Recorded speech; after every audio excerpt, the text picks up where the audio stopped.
Hi everyone, great to be with you. Well, I just thought today we should do something slightly different. We need to exercise our minds and our bodies and ensure that we are alive spiritually. So, to exercise our minds, we're going to need a pad of paper or a piece of paper and a pen, or the note section in your phones. And what I'd love you to do is go and get those now. And while you're doing that, I'm going to do a little bit of exercise for those of us who are back. So when you get back, just join in with what I'm doing. So get your pen and paper or your phone ready, and in the meantime, let's do some exercises. Are you ready? Index fingers up. Exercises, exercises. We must do our exercises. Exercises, exercises. We must do our exercises. Exercises, exercises. We must do our exercises. Exercises, exercises. We must do our exercises. Whew, I'm worn out after all that. Okay, ended the fun time there. You can see that I'm excited. Why I'm excited? Because in this passage of scripture, we're picking up John's excitement of the message that he's bringing us. So John was a disciple of Jesus, and we see in these 4 verses that he repeats himself to really emphasize the importance, the excitement of what he is talking about. He says, "We have heard, the life appeared."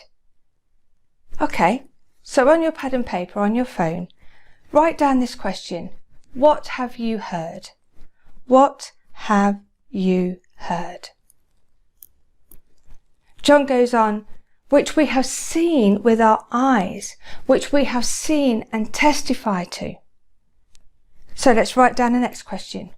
What have you seen or not seen? What have you seen or not seen? And then he says, which we have looked at and our hands have touched. The last question to write down. What have you looked at in relation to God?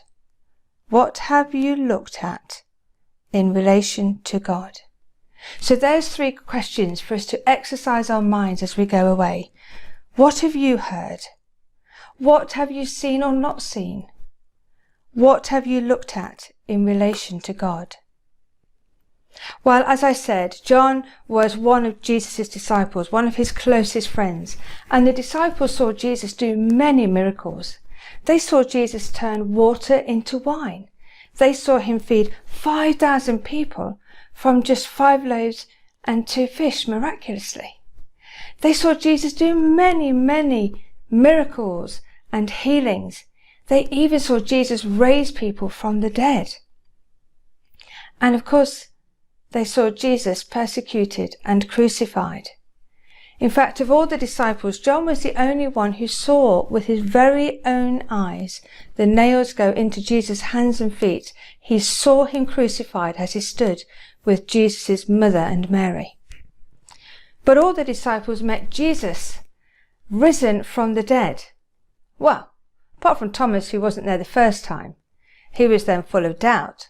But then when he did meet Jesus, on the second time Jesus appeared, Jesus saw his unbelief and said, "Thomas, if you don't believe, put your hand in the hole in my side where the spear went in." The disciples ate breakfast with the risen Jesus. So they saw that Jesus the man was risen physically as a man, proving that he was God and that he had defeated death.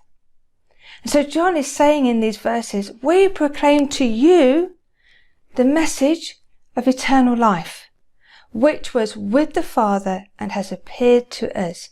He is talking about his personal experience. Well, the question is, why is he having to do that with us now? And why are we even having this discussion? Well, it always comes down to the disconnect. And the disconnect is what we refer to as sin. Now, often when I'm talking with people about this kind of thing, I describe a wall, and I'll often draw it out. And if I'm in a group setting, I'll get people simply to name those things that they class as sin. Here's an example. These are the sort of things that people say to me: murder, hate, anger, selfishness, adultery, lying, abuse, fraud, greed, and gossip. Yes, gossip. It's really dangerous gossip. It's really harmful. I don't know if you follow social media much, but the Killing Eve star, by the way, I don't watch Killing Eve, that's too gruesome for me. The Killing Eve star, Jodie Cromer, has faced a terrible backlash online after posting up, quite simply, photographs of herself with her rumoured boyfriend, James First, the American lacrosse player. And the criticism has nothing to do with her pictures of themselves, but her choice of partner, because apparently he is a supporter of Donald Trump and the Republican Party. Of course, there are members of the Republican Party who don't actually support Donald Trump, so it's all rumour. But as a result of that, she's become the latest in a long line of celebrities facing calls from social media bullies to be cancelled. It's called the cancel culture. It's where they attack someone who is well known or has influence, is a celebrity or sports person, and they promote online action that would cause this person to have their career boycotted by people who support them. They say things like, we should cancel this person, don't buy into them anymore, watch them or invest in them. It's quite simply bullying. And it stems just from hate and gossip, all that we read and saw on that wall. Jesus himself refers to this in Mark chapter 7. He says, it is what comes from inside that defiles you. From within, out of a person's heart, comes evil thoughts, sexual immorality, theft, murder, adultery, greed, wickedness, deceit, lustful desires, envy, slander, pride, and foolishness. All these things are vile and come from within. They are what defile you. And the truth is, we might not be as extreme as some of those things, but we can all identify with them. And so we can't therefore say we are without sin, because we are. But the good news is that we are not going to be cancelled. It is sin that has been cancelled on the cross. So wait for it. Oh, can't quite put the two together. It's cancelled. That's what it means for Jesus to die in our place. And that's what it means for us to have the opportunity to have new life. And it simply demands us owning our sinfulness, recognizing that Jesus died for us, and choosing to follow him. We might feel that in lockdown life has been cancelled, but it hasn't. There is hope. I love the story that Pedro was telling me of a friend who is a Portuguese doctor, and in getting to know Pedro, and Pedro just simply talking about what he does and who he is and what he believes, this doctor has become curious about faith.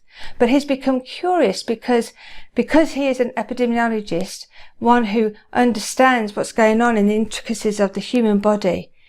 He's now realized there has to be a God, a creator behind this. This is the one who's there at the beginning, the creator, the one behind this. And if you're curious, you might like to read Psalm 139, where you'll read that you too are fearfully and wonderfully made.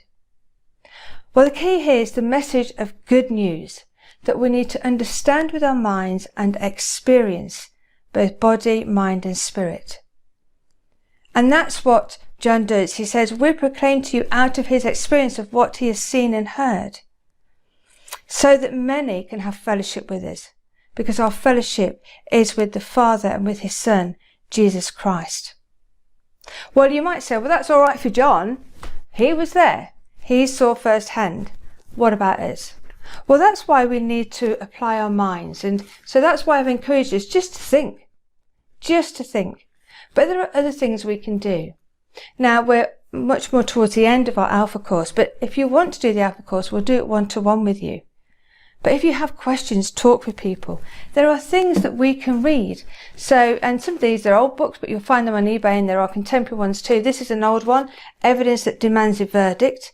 Look at that and see The Historical Jesus. Another older one is It Makes Sense by Stephen Gork. You could find those on eBay, I'm sure. They talk about the evidence. And this is a more modern one, The Case for Christ, a guy called Lee Strobel.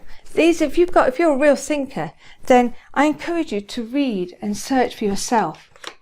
Maybe you like to read the stories. There's books like Chasing the Dragon and other testimony stories of people who have come to faith. Seek to find out more. Ask questions. I think it's interesting that the writer Richard Dawkins wrote a book called The God Delusion. And it's interesting how many people of no faith have found that when they've read that, they've then become convinced that actually there is a God.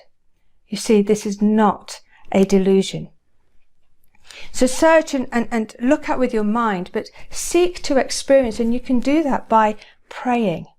Try praying, give it a go. Try talking to God. Try listening to worship music or even worshipping. Go for walks, think about God and attempt to be in a place where you can experience Him. And you can always look on our website. There's lots of information. Look in our worship section for good worship songs that will help you to do that. If you're really curious, then why not join one of our communities and just get to know some Christians and ask them questions. So, if that's you at this point, I would like you to write another question down for yourself. If you're not yet a follower of Jesus, why don't you write down, what do I need to do to find out more? What do I need to do to find out more? And for those of us who are Christians, sharing our story is important. Simply telling the story of Jesus and how we have encountered Him. And so for us, I would like those of us who do follow Jesus to write down this question. Who am I going to share my story with? Who am I going to share my story with? Our stories are unique, and we're going to hear a few of those in a moment. Your story is unique. I encourage you, write it down, practice, and seek to share it. A simple way is to think of, well, what was life like before you met Jesus, then how you met Jesus, and then life afterwards. So for me, simply, growing up, I was a very fearful child. And then I encountered Jesus at the age of 13 and became peaceful. And since then, I have continued to know ongoing freedom.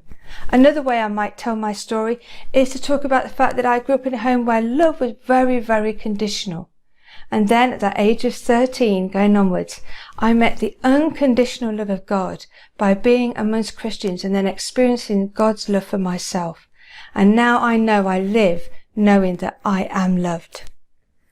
So here's the questions for us to exercise our minds. What have you heard? What have you seen or not seen? What have you looked at in relation to God? For those of you who are curious, what do I need to do to find out more?